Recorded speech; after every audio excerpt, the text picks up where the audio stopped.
Bom dia a todas e a todos. Começo por agradecer, antes de mais, o convite e as simpáticas palavras do meu amigo Carlos Silva, secretário-geral da UGT. Aproveito para convidar todos os membros sindicalistas, dirigentes da UGT, cumprimentar também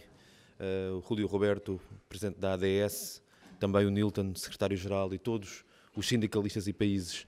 presentes, agradecer as simpáticas palavras que me dirigiram e a oportunidade, naturalmente, para participar nesta conferência, cumprimentando todos os membros do painel que se vai seguir e também, naturalmente, todas as organizações sindicais presentes e todos os países aqui representados, fazendo votos para que o trabalho que têm vindo a desenvolver nos últimos 2 anos possa seguir o seu curso e representar um fortalecimento do movimento sindical nos países e na região do mundo de onde provêm. A este respeito, gostava de começar por dizer que as minhas primeiras palavras têm de ser necessariamente, e em particular num tema como este da negociação coletiva, um tema de saudação muito forte a todos os esforços para fortalecer o movimento sindical nos diferentes países, porque sem movimento sindical não há trabalho digno, não há partilha da riqueza que é criada, não há verdadeiro desenvolvimento e não há sequer democracia nos diferentes países. E sem negociação coletiva não há equilíbrio no mercado de trabalho, nem possibilidade de ter coesão social. Ora, não faz sentido falar de negociação coletiva, de verdadeira negociação coletiva, sem um movimento sindical forte, e essa é uma das primeiras dimensões que hoje está aqui em discussão. Gostava de, na minha intervenção, referir justamente alguns dos desafios que se colocam ao movimento sindical hoje, desafios que são, em alguns casos, problemas, complexidades, e identificar também algumas luzes de esperança e sinais também para o otimismo que creio que temos e que, aliás, a intervenção quer do Carlos Silva, quer do Rúlio Roberto, sinalizaram também alguns destes aspectos a que eu me queria referir. Quando falamos em problemas e em desafios, creio que há um desafio que é estrutural, porque se não há negociação coletiva sem sindicatos fortes, um dos problemas fundamentais é a da chamada densidade sindical, da capacidade dos sindicatos para atraírem, mobilizarem, representarem os trabalhadores nos diferentes países, nos diferentes setores de atividade. E por isso, aquilo que nós temos à escala global, não apenas na América Latina, não apenas no Caribe, mas também na Europa e noutras regiões do mundo, que é a diminuição das taxas de filiação no movimento sindical,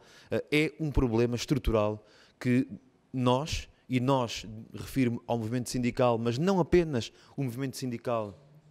também os poderes públicos, também os atores políticos e todos aqueles que acreditam que um movimento sindical forte é essencial para a democracia e para um desenvolvimento equilibrado, é algo que temos de enfrentar e algo que temos de conseguir combater com todas as nossas forças e com todos os nossos meios. Por isso, primeiro desafio, um desafio de base para garantir modelos de negociação coletiva sólidos e sustentáveis, é a questão da densidade sindical, da filiação nos sindicatos. E esta não é apenas uma questão quantitativa, e há aqui um segundo desafio associado que tem a ver com a dimensão qualitativa também da filiação e que se prende com a capacidade efetiva do movimento sindical representar as diferentes realidades do mercado de trabalho e, em particular, representar aqueles que são os segmentos emergentes do mercado de trabalho, segmentos mais específicos da força de trabalho,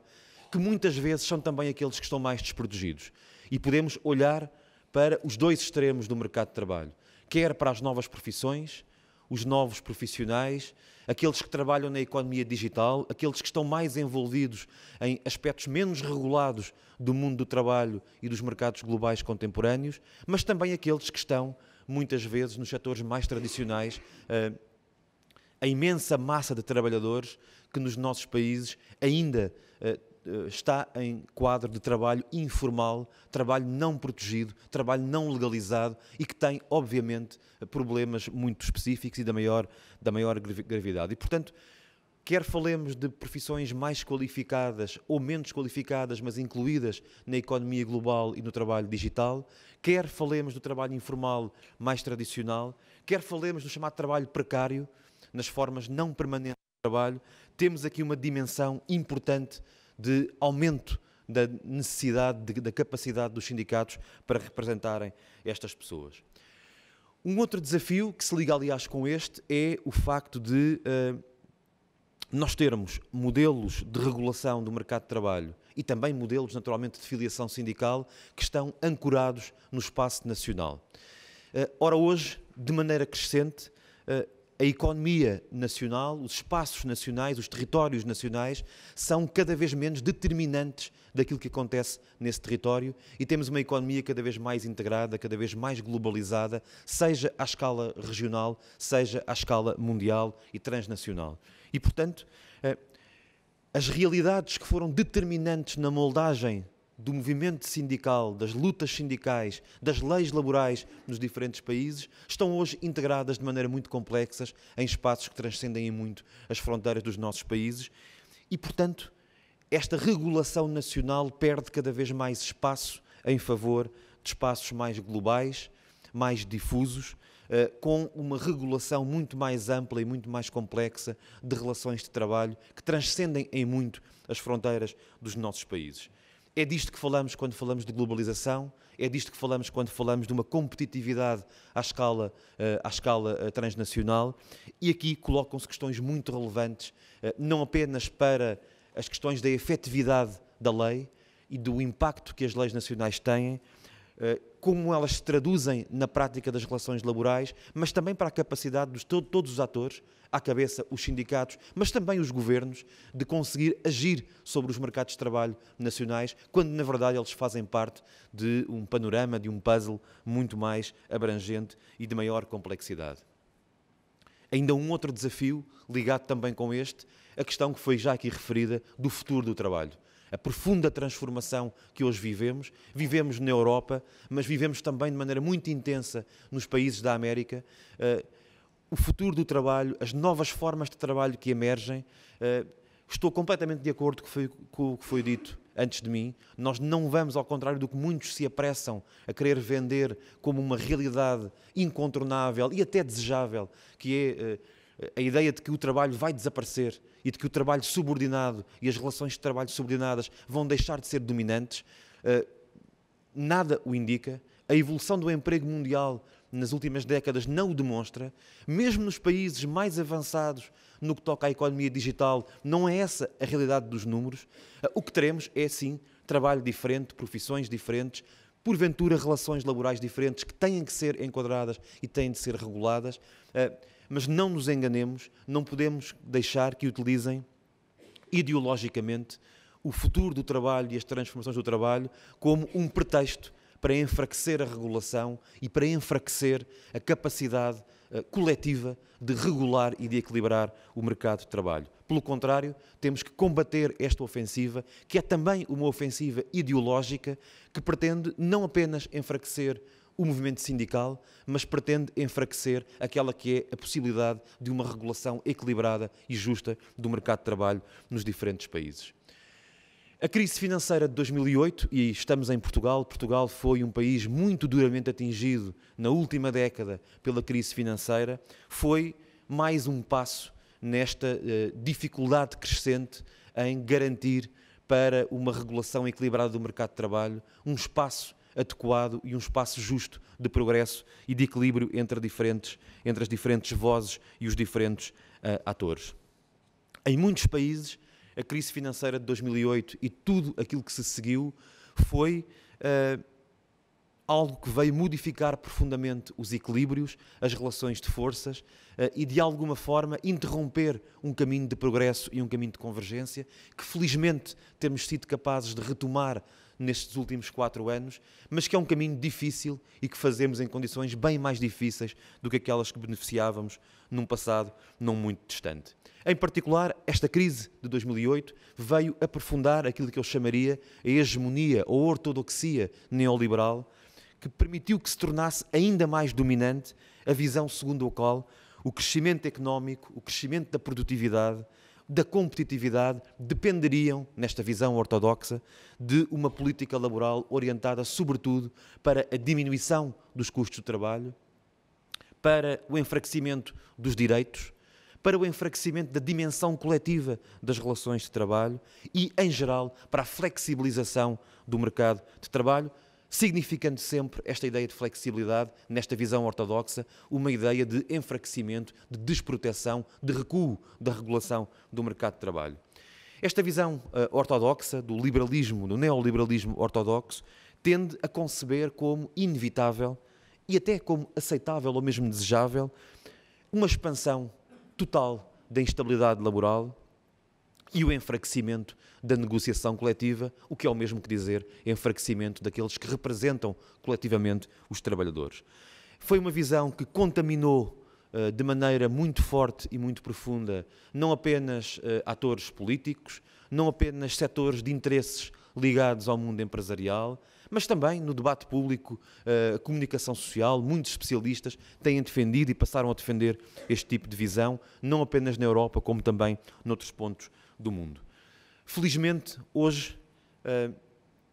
e creio que tenho estado a falar de desafios e de problemas, temos hoje alguns sinais novos no horizonte a este respeito, e eu acho que são sinais que nós temos que valorizar, e quando digo nós, volto a repetir, refiro-me ao movimento sindical, mas também àqueles que acreditam politicamente numa visão equilibrada da regulação do mercado de trabalho. Temos hoje sinais novos no horizonte a este respeito. Bom, desde logo, o facto da agenda da OIT, que comemora este ano o seu centenário, centrada no trabalho digno, ter vindo a ganhar um terreno que, porventura, quando foi lançada há pouco mais de uma década atrás, poucos acreditariam que tivesse hoje a prevalência global que tem.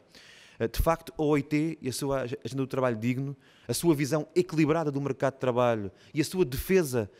sem tréguas da negociação coletiva e do equilíbrio de forças entre os diferentes interesses presentes nas economias e no mercado de trabalho, tem feito caminho, é cada vez mais citada, utilizada por diferentes organizações, tem cada vez mais influenciado o discurso político de outras entidades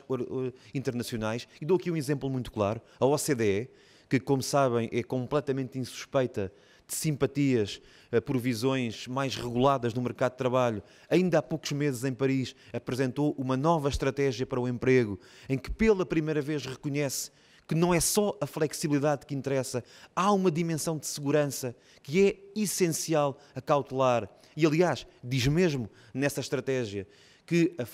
algumas formas de flexibilidade podem ser nefastas, podem ter efeitos nocivos sobre o mercado de trabalho, e isto, para quem conhece o pensamento da OCDE, é uma transformação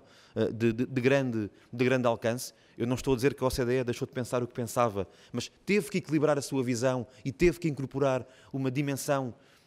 diferente da dimensão da flexibilidade no seu discurso, e isto, como digo, são sinais positivos que têm vindo a ganhar alguma tração, alguma força e que nós temos que valorizar. E justamente temos que valorizar toda esta dimensão do diálogo social, porque o diálogo social, e a OCDE também o reconhece, é um fator de ajustamento com poucos no mercado de trabalho.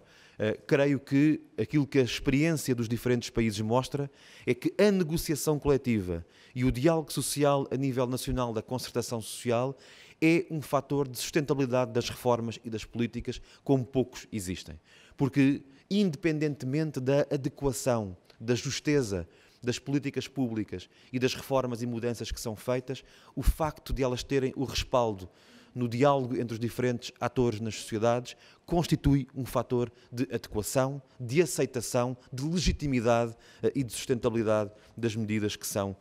tomadas. Isto remete para um aspecto que é também crítico e que, quando falamos dos diferentes modelos de negociação coletiva, temos que ter presente na discussão e temos que valorizar e temos que lutar em cada um dos nossos países para que possa existir, que é a valorização institucional e política do diálogo social. Isto é, independentemente do modelo concreto de negociação coletiva que temos nos diferentes países, aquilo que é essencial é que a negociação coletiva, os parceiros que nela participam, tenham o respaldo, tenham o apoio, tenham o enquadramento e o reconhecimento institucional por parte dos governos, por parte dos Estados, no seu quadro legislativo, e atrevo-me também a dizer, porque em muitos países esse é ainda um problema, e mesmo nos países mais desenvolvidos, um quadro não apenas de aceitação e reconhecimento legal, mas também de proteção ao movimento sindical e às dinâmicas de negociação que existem nos diferentes países. Não é aceitável que haja obstáculos à negociação coletiva, não é aceitável que haja obstáculos à pertença e à filiação em sindicatos, porque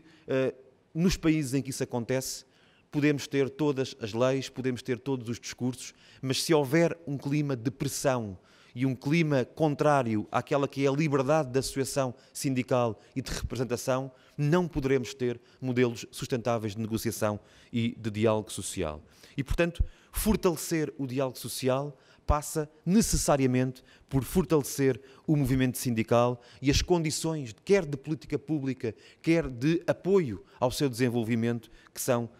essenciais. Esta é uma nota que gostava de deixar, é uma nota particularmente relevante em muitos países, e quero dizê-lo, mesmo em países europeus, onde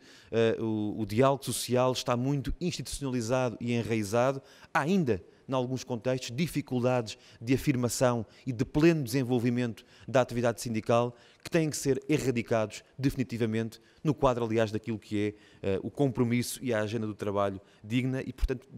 e, portanto, temos que ter e encontrar estratégias para defender todos aqueles que fazem do diálogo social a sua vida, a sua missão em termos públicos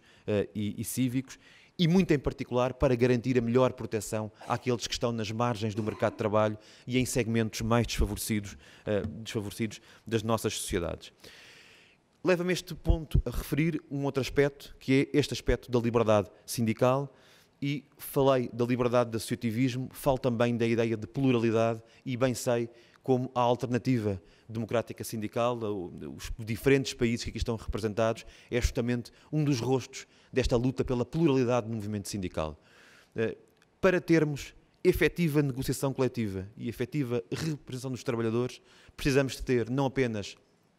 condições de liberdade para o exercício do sindicalismo e para o exercício da representação dos trabalhadores, temos também que ter, e é essencial garantir em cada país, o reconhecimento pelo direito à pluralidade dos sindicatos e à legitimidade de ter diferentes estratégias para poder prosseguir a atividade sindical. E, portanto, este aspecto é um aspecto indissociável da ideia de proteção ao sindicalismo, da ideia de democracia sindical e democracia laboral e da ideia de capacidade de representar os diferentes modelos e diferentes segmentos do mercado de trabalho. Não queria tomar-vos muito mais tempo, queria apenas fazer algumas considerações finais sobre alguns destes aspectos e, no fundo, deixar aqui algumas mensagens que me parecem relevantes para o debate que sei que vão ter e que estão a ter ao longo destes dias de trabalho. Bom, em primeiro lugar, a ideia de que, neste quadro de desafios que têm declinações, configurações diferentes em cada país, não há um modelo único de negociação coletiva que sirva os interesses e os contextos nacionais em que nos encontramos. Pelo contrário, há contextos políticos, de tecido económico, contextos históricos que são muito diferenciados e, por isso, aquilo que deve existir é um princípio único, o de que o diálogo social e a negociação coletiva são elementos fundamentais de uma regulação equilibrada do mercado de trabalho e dos modelos de desenvolvimento, mas esses modelos devem ser adaptados a cada país e a cada realidade e também adaptados àquela que é a visão que o movimento sindical tem nesses diferentes países. Há modelos de negociação mais ao nível da empresa, ao nível setorial, há países onde o modelo de negociação a nível nacional é o modelo preferencial, há modelos em que os sindicatos têm presença diferente e diferentes organizações e, obviamente, que em cada país tem que existir um respeito pelo modelo que existe e, acima de tudo, garantir aquilo que é essencial, que é que o modelo existente funciona e tem resultados e traz ganhos para todos os intervenientes, seja para os sindicatos e para os trabalhadores, seja de maneira agregada para todos os envolvidos na negociação. Deixar também uma mensagem sobre o caminho que temos feito em Portugal de maneira muito breve. O Carlos Silva já aqui referiu alguns desses aspectos.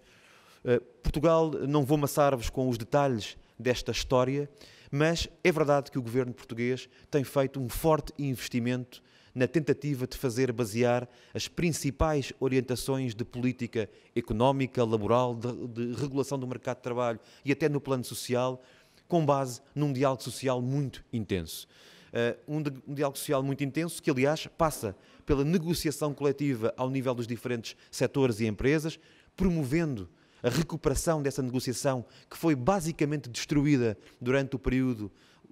da Troika, o período da crise financeira, que está hoje, felizmente, em franca recuperação, ainda não aos níveis que desejávamos, mas em franca recuperação, mas também um diálogo a nível nacional, naquilo que em Portugal é a Comissão Permanente de Concertação Social, que reúne as principais confederações de empregadores e as principais confederações sindicais, das quais, naturalmente, a UGT é uma parte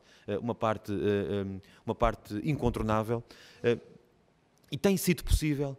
ter este diálogo permanente, por vezes conseguindo o acordo, nem sempre chegando a um acordo completo, mas ter este quadro de diálogo permanente e institucional ao nível do país é um fator de afirmação da agenda política, um fator de equilíbrio nas relações laborais e um fator de consolidação também do próprio país no plano externo. Por exemplo, no quadro da União Europeia, o facto de as reformas políticas serem feitas com base em diálogo social é algo que tem sido muitíssimo importante para Portugal e para garantir a sustentabilidade da direção que temos vindo a prosseguir. Última nota para referir que nas sociedades de hoje, em que coexiste um enorme avanço tecnológico, um ritmo de transformação de uma profundidade e alcance nunca antes vistos a este ritmo no mercado de trabalho e nas economias a nível mundial, e ao mesmo tempo níveis tão elevados de desigualdade e com implicações em todos os pontos do planeta, nós precisamos de facto de um movimento sindical forte e precisamos de fortalecer as dinâmicas de negociação coletiva. Só assim poderemos estabelecer condições para termos mais e melhores empregos, empregos que sejam sustentáveis em face das transformações que vivemos, e se não conseguirmos garantir estas condições para um diálogo social forte, estaremos a falhar um compromisso essencial com os trabalhadores, com aqueles que são filiados nos sindicatos, com aqueles que não são, mas poderiam estar e poderão vir no futuro a estar, que é a tentativa de impedir que os processos de globalização e de mudança, que são inevitáveis, não se tornem profundamente lesivos daqueles que são os princípios que têm norteado também os objetivos do desenvolvimento humano e do desenvolvimento sustentável que, por exemplo, a ONU defende. Não podemos permitir que a transformação tecnológica, que a mudança, que o progresso económico que há em termos globais na criação de riqueza, não podemos permitir que ele se traduza, em vez de se traduzir em maior coesão, em maior distribuição, em maior bem-estar para todos, se venha, pelo contrário, a traduzir num aumento das desigualdades, num aumento da exclusão social, porque isso vai alimentar a insatisfação, a desesperança, os extremismos políticos de toda a espécie, numa palavra, a disrupção social e o fim da coesão das nossas sociedades e das nossas comunidades. Tenho a certeza que os trabalhos de hoje, nos painéis que já existiram ontem e hoje também nos painéis que vão existir, vão contribuir para este debate de uma forma que seja profícua para todos os países, e quero fazer votos para que este local de encontro de diferentes países e de diferentes realidades seja também um local de encontro de diferentes ideias, mas que contribuam para este fim último, que é o do fortalecimento da negociação coletiva, do diálogo social, do movimento sindical em cada um dos nossos países e à escala global. Muito obrigado a todos e a todas e bom trabalho.